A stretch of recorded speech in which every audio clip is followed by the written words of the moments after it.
সেই প্রয়াসের অঙ্গ হিসেবে আমাদের এই স্লোগান, যার ছাপ কিন্তু আমাদের এই স্মরণিকাতেও রয়েছে। এরই মধ্য দিয়ে আমাদের এবছরের স্মরণিকা প্রকাশ।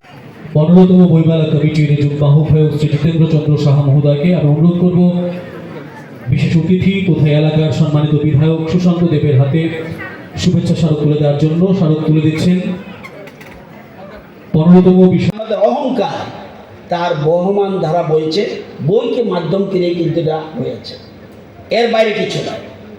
এবং আমরা বইমেলার ইতিহাস যদি দেখি, 1452 সালে জার্মানিতে 1452 বহু আগে জার্মানির লিপজিগে এবং 1454 সালে জার্মানির ফ্রাঙ্কফুর্টে স্থানীয় বই বিক্রেতারা, যেমন এখানে এসছেন উনি আমাদের অল ত্রিপুরা বুক সেলারেশন যিনি এসছেন, এরকম বই বিক্রেতারা একটা বই বিক্রির একটা সমাবেশ গড়ে তোলে এবং সুনির্দিষ্টভাবে তারিখ চিহ্নিত না করা গেল 1462 সালের মধ্যে ফ্রাঙ্কফুর্টে বইমেলার আয়োজন হয়। তা বইমেলার আয়োজনের ইতিহাস থেকে জানা যায়। এই বইয়ের পাতা পাতা তাদের আত্মা রয়েছে। তো বলা হয়ে থাকে একটা ভালো বই মানে 100 ভালো বন্ধুর সমান। আজকের দিন যে সভ্যতা, এই সংস্কৃতি, এবং আমরা এটা নিয়ে গর্ব করি, ইয়েস আমাদের ত্রিপুরা সভ্যতা, ভারতবর্ষ সভ্যতা, সংস্কৃতি, এই যে গর্ব করি যে কৃষ্টি, এই কালচার। এবং কয়েকটা আমরা যদি বইমেলার বিশেষ বিশেষ উল্লেখ করি, যেমন আবুধাবি আন্তর্জাতিক বইমেলা খুব নাম করা। 5 বছর পরে আমরা আবার বইমেলা শুরু করতে যাচ্ছি। করোনার পর থেকে বিভিন্ন কারণে আমরা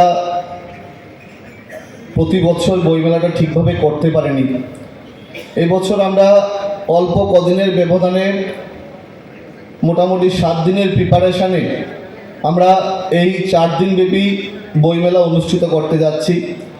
আমাদের বিভিন্ন ভুল ত্রুটি থাকতে পারে, সেইটাকে আপনারা ক্ষমাসুন্দর দৃষ্টিতে দেখবেন। আপনারা জানলে খুশি হবেন, এই বছরের বইমেলা আমাদের যেই মূল থিম, আমার মেয়ে আমার অহংকার। আমরা চাই আমাদের সমাজে যেন বাল্য বিবাহ না হয়। আমাদের যেই সরকারের যেই স্লোগান আছে বেটি বাঁচাও বেটি পড়াও, এইটাকে সামনে রেখে আমার মেয়ে আমার অহংকার নামে আজ এইবারের বইমেলার থিম আমরা অনুষ্ঠিত করেছি।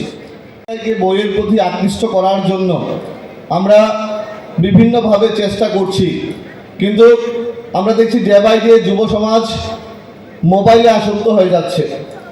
এই মোবাইলে আসক্তের কারণে যুবকরা মাঠমুখীও হচ্ছে না, বইয়ের প্রতিও যুবকদের টান কমে যাচ্ছে। সেটাকে ফিরিয়ে আনার জন্য আমরা কিন্তু এই বছর বইমেলায় আমরা বিভিন্ন সেমিনার রেখেছি।